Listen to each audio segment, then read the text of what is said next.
The latest salvo in the scare the bejesus out of elderly voters so they'll put you back in power regardless of whether you are telling the truth war is an editorial in the conservative newspaper The Washington Times, and it screams, "Death panels by proxy." It ostensibly argues that the so-called Baucus bill on health reform encourages doctors to withhold health care from Medicare patients. Health care reform is a secret plot to kill people on Medicare. This has now become an ongoing strategic conundrum.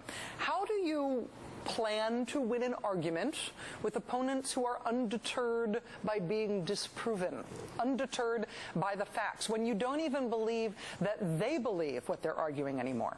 It's not even just the death panel's nonsense now. Take Medicare itself, a program Republicans have railed against since before President Johnson signed it into law in 1965. They've railed against it since then until now. Now in the Senate Finance Committee, Republicans are trying to portray themselves as the champions of Medicare. They're fighting hard to kill any bill that contains any cuts in Medicare, even though people who support Medicare, like, say, the AARP, say those cuts won't affect care. Republicans defending Medicare. What would Ronald Reagan say? These guys do remember Ronald Reagan, don't they? Here's what he did say about Medicare when it was just a twinkle in some socialist, fascist, freedom-hating, community organizing Democrat's eye.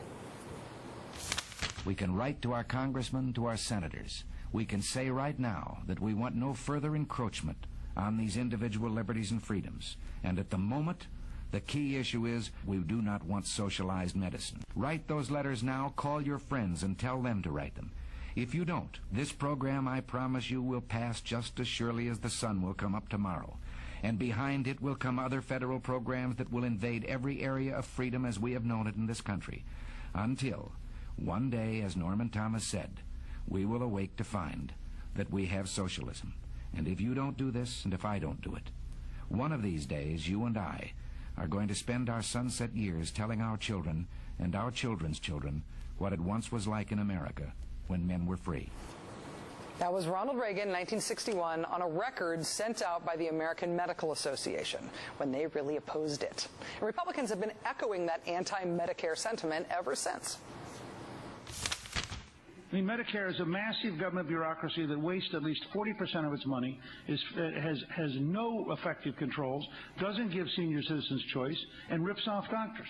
Social Security, Medicare, and Medicaid are the ones that we're really going to have to reform if we're going to make any headway in the spending. The government should have never gotten into the health care business. I want Medicare to be privatized. It shouldn't be a government program. Yet now, the Republican Party expects voters to believe that as of this week, the last half-century never happened.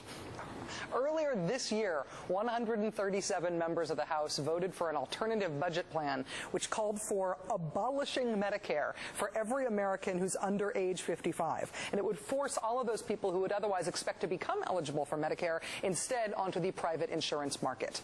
That was this year.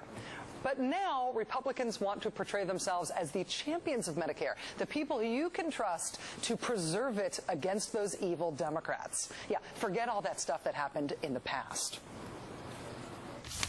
Let's agree in both parties that Congress should only consider health reform proposals that protect senior citizens. For starters, no cuts to Medicare to pay for another program. Zero. Thanks, Republicans. Great idea. Joining us now is Senator Bernie Sanders, independent of Vermont, a member of Senate Health, Education, Labor, and Pensions Committee. Senator Sanders, thanks very much for joining us tonight. Good to be with you, Rachel. The Republicans have decided that they would like to portray health care reform now as an attack on Medicare. What's your overall response to that allegation? Well, my overall response is that in Washington, D.C., where hypocrisy levels are pretty high, this one is actually quite extreme. It really bounces off the charts. Here you have people whose whole mantra, whose reason for living is to tell us the government can't do anything, that government health care is the worst thing imaginable, They want to privatize almost every form of government activity, and now because they think they can get a few votes, they're suddenly champions of Medicare. I mean, it is totally absurd, and I think the American people, and especially seniors, who know the Republican record on Medicare, will see right through this hypocrisy. I went back today and looked at some of the contemporaneous coverage from the time that those 137 Republicans voted earlier this year that they wanted to abolish Medicare. They wanted to get rid of Medicare for everybody under age 55 and instead force them into the private market. And at the time, they were willing to tell reporters that they were worried that vote was going to come back and hurt them, that it was going to look like an anti-seniors vote.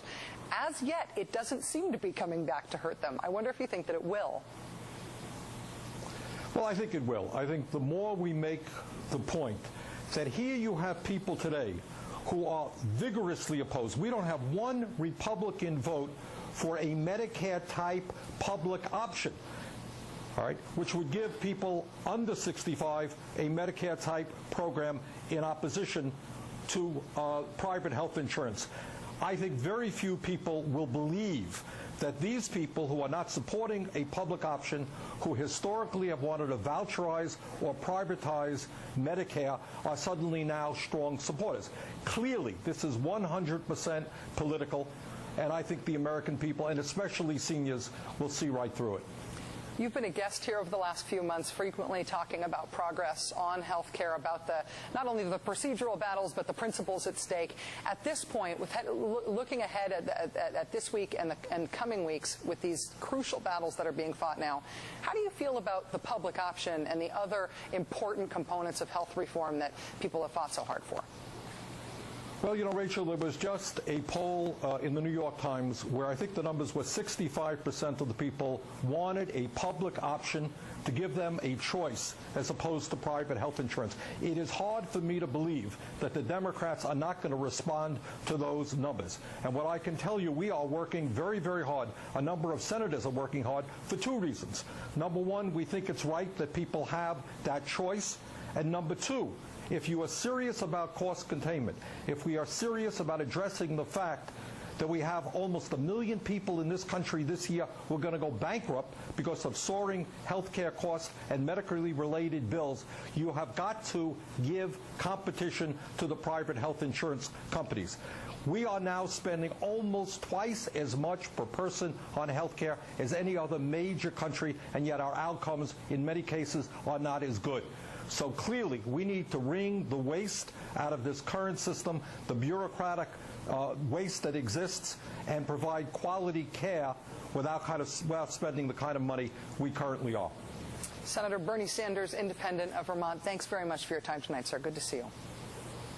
Good to be with you, Rachel. Thank you.